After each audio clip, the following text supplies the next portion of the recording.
rooms without Craig Kamanis today, coming to you from my different living room. So there's a bit more of an echo here, but hopefully you can hear me along the way quite well. So what we're going to do today is delve in on a solo mission to talk about pricing, just as a reminder for the next 15-20 minutes on the importance of pricing every client appropriately. Every single client should be priced profitably, and how we can build this pricing muscle over time.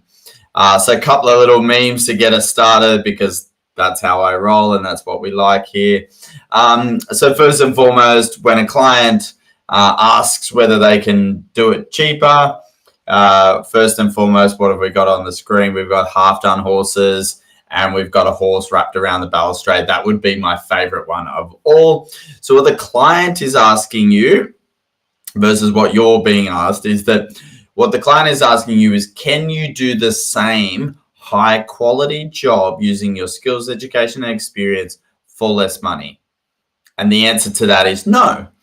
To the question, can you do it for cheaper, and you can decrease the quality or decrease the deliverables, that's what you have on the screen there. And so one of the tactics and discussion points with the client is that, do they want to have a decrease in quality by virtue of paying you less?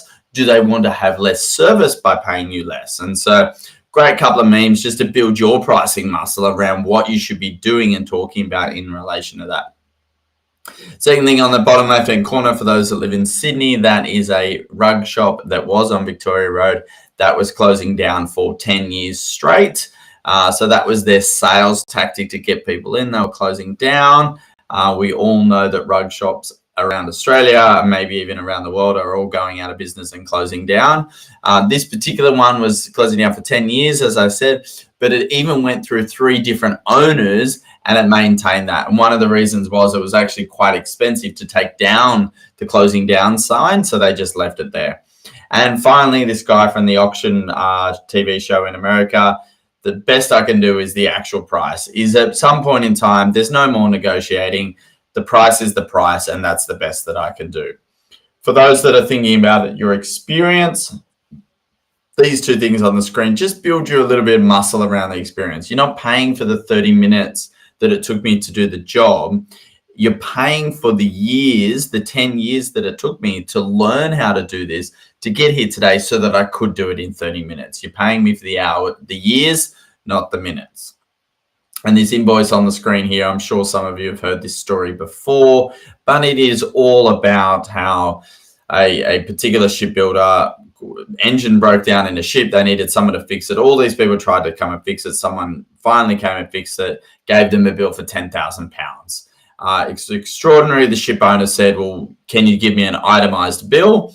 And it was simply $5 for the hammer and $9,995 for knowing exactly where to hit at the right time. And so that's a good story for us in and around experience, just to keep us aware of what we should be thinking about for the pricing of our services when we're thinking about our experience overall. I'm going to jump through a few different slides here as we go along for those people watching live. This is something Craig Kamanis and I talk about often in terms of pricing. And I say that we, meaning you and I and the listener, we have a greater problem with our pricing than our customers do. And something that Craig talks about often is that once we've worked out the price, it's up to the client to assess the price and value. We can do planning to explain it, but we shouldn't be in the point where we're saying client won't pay that. It's like, how do you know? You haven't asked the client whether they would pay it or not. So being aware of our own limitations in terms of pricing and how that flows on to what we're taking to the client in terms of the price. I think key is that every client should be profitable. So we do need a disciplined approach with pricing with all clients, and we need to look at the most likely the bottom end of that list and work out which clients are not that profitable, and do one of 2 things and be brave to do one of 2 things, and that is increase the price and or be willing to let that client go to another service provider, or unfortunately, as it stands at the moment, perhaps not be able to get ongoing advice. They could probably get transactional advice, but not ongoing advice, from your particular business. So that's my lesson around pricing overall. We know a lot about different pricing models, but as the slide updates, what I wanted to share with you, I think it's the slide before actually.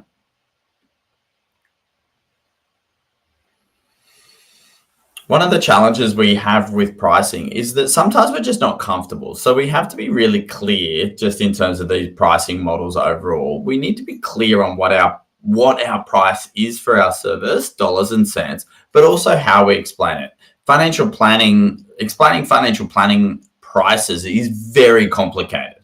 And so because we have initial fees, we have ongoing fees, we've got insurance commissions, we might get mortgage commissions, then we put them into products, and we've got to talk about Hub 24's fees, fund manager fees, RE fees, etc., etc.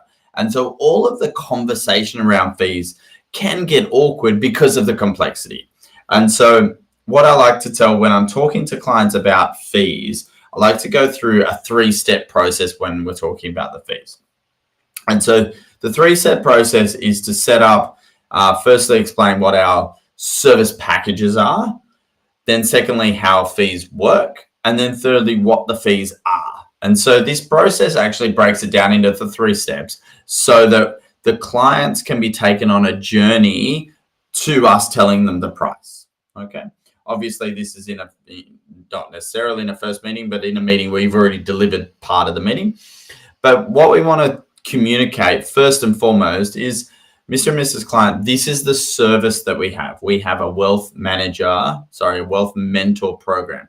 This is our program for strategic advice where we take you from where you are today to where you're heading over the next 10 years. We make sure that we cover all the key strategy areas such as superannuation, cash flow, estate planning, investments and structures, insurance and debt. Take care of all of these strategies, and then we're going to build you a financial plan, which we will change and monitor with you over time.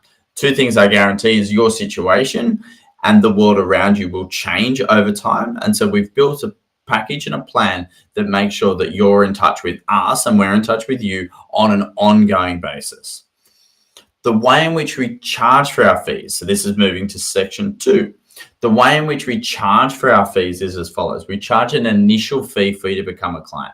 That allows us to do all the initial research to get up to speed with your situation and make some strategic recommendations.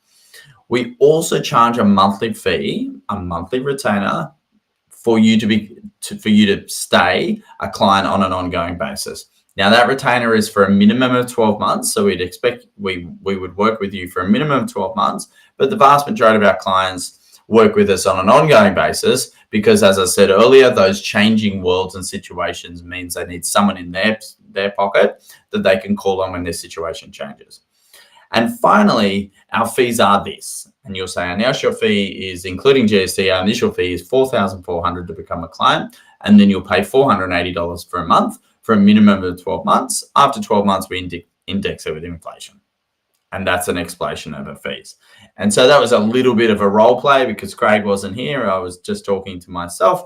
But breaking it down into those 3 parts takes the client on a journey as to what the service is. We've named it Wealth Mentor. We can see it, touch it, feel it, and understand the moving parts. We understand that how the fees work. There's an initial fee and then there's a monthly fee. So it's broken down ahead of time. And then you can say the fees with confidence because you've taken them on that journey.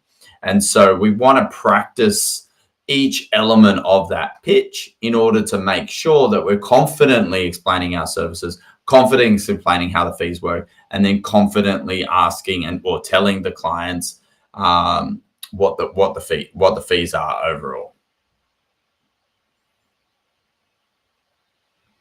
Just update a slide and have a look at what we've got going on here. So one of the interesting things that I talk often about is this Robin Hood strategy. So in reverse almost. Robin Hood used to steal from the rich to give to the poor. And so what has happened in our financial planning businesses is that if we're implementing the Robin Hood strategy in our business, what are we doing? Well, we're stealing from someone, and let's talk about who we're stealing from. So firstly, If you're implementing the Robin Hood strategy of stealing from the rich to give to the poor, you're stealing from yourself. Now, how are you stealing from yourself? I feel like you're stealing from yourself in terms of time, access to profit, and your happiness. If you undercharge a particular client, you are going to have to work longer hours as a result. If you undercharge a client, you will have less profit. If you undercharge a client, you will be less happy as a result because you have to work with that client, even though they're not making you any money. So you are stealing from yourself. The second person you're stealing from, or group of people, is actually your staff, because they're learning to undervalue what they do within your business because you're not charging appropriately. And your staff know just as well as you, perhaps better sometimes, that your price is inappropriate for that client, because sometimes the staff get all the phone calls and you don't, so they know the time spent on particular clients. So if we underprice a client and do the Robin Hood strategy, our staff are impacted as well. And finally, our clients are impacted, whether they know it or not. No client would like to know that they're being charged a fair price, but they're being charged a price that is less than others for exactly the same service and deliverable. Now, no client is the same. However, the service that we deliver to clients is pretty similar. If you think about the time, the complexity, and the problems that we solve, there's a lot of commonality there. And so charging some clients full price so that you can discount other clients is not fair. And if you spoke to any client, they wouldn't be happy with that. So none of those elements are fair. And so we want to not do the Robin Hood strategy as a result. And my challenge to you is to be pricing each and every client at an appropriate level. Just go to the next slide and have a sip of water. We don't need to talk about that one today.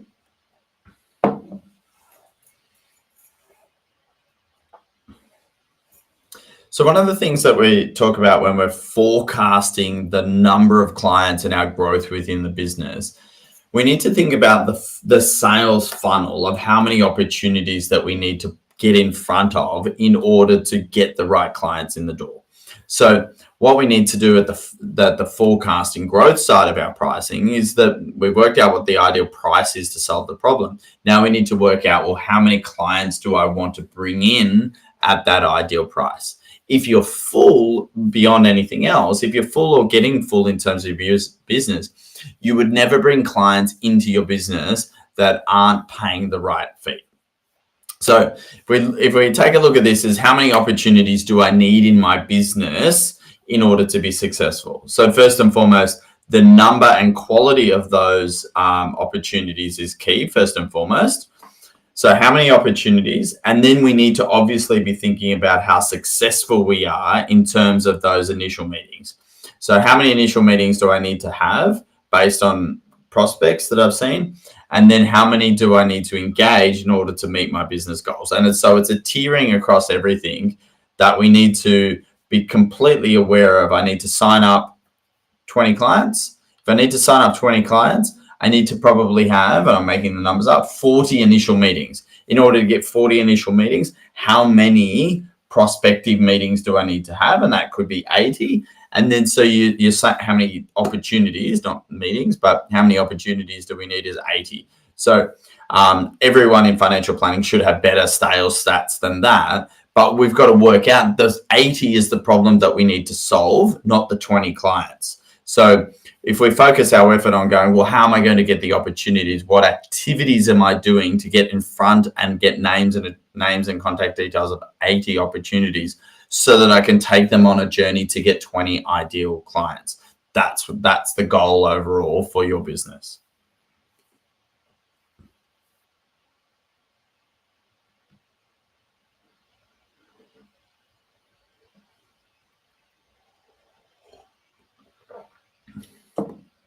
And so how are we going to do that? So one of the things that we do at the Wealth Network, I'll just go to the next slide in terms of the pricing muscle, is that we run Practice Your Pitch. And so for everyone that's listening, that's my client, they can come along, but also anyone else that's interested, I want you to work out both how you can do it with me, but also how you can do it internally in your businesses. The idea that we go and have client meetings, I think I've got my grand final image. The idea that we go and have client meetings and we try new things in client meetings that we haven't practiced with our team is the problem. So practice your pitch is don't try new things on your grand final day. So ultimately, in your businesses today, you have enough people that you could practice explaining your service. You can practice explaining how fees work, and you can practice telling clients what the fees are. And it is vital in terms of getting better at each of those elements is to practice out loud with your colleagues so that you can get feedback on how you went in that process. And so that's what practice your pitch, if you were to do it in your own business or with me, allows you to actually do. And so we get a better confidence in being able to communicate this to clients because we've done it before. Don't try new things on your own on grand final day. We get some feedback as a result of doing it with our friends because they hear it and they ask questions, or it allows you to clarify your message. What you're able to do then is you can adapt your message as well. So adapting your message means that you're being technical when you need to be technical, but really high level when you need to be high level. My saying around this is that we need to give clients the minimal amount of information such that they feel confident to make a decision. That amount of information will be different from high-level executives that are used to delegating to engineers that need to know more of the details. So your role is not to give everyone everything, it's to give everyone the right amount of information so that they feel comfortable and confident to make a decision to act. And so we need to practice these elements on an ongoing basis in order to feel confident in ourselves to do it. So that's a little bit shorter Uncommon Sense today. No Craig Kamanis to distract me, nor no Craig Kamanis to ask and add in here as well. He assures me he will be back next fortnight for episode 661. But I think in closing, pricing is very important. It's essential to be confident and comfortable with the price that we charge. We need to value the work that we do, and we need to be able to take those fees to the client and be able to communicate them in an appropriate manner so clients feel confident in the value that you will create, understand the service that you will provide, and therefore are willing and able to pay the fee that you've quoted for that professional work. Thanks for your time, and we will see you on episode 61 in a fortnight. Cheers.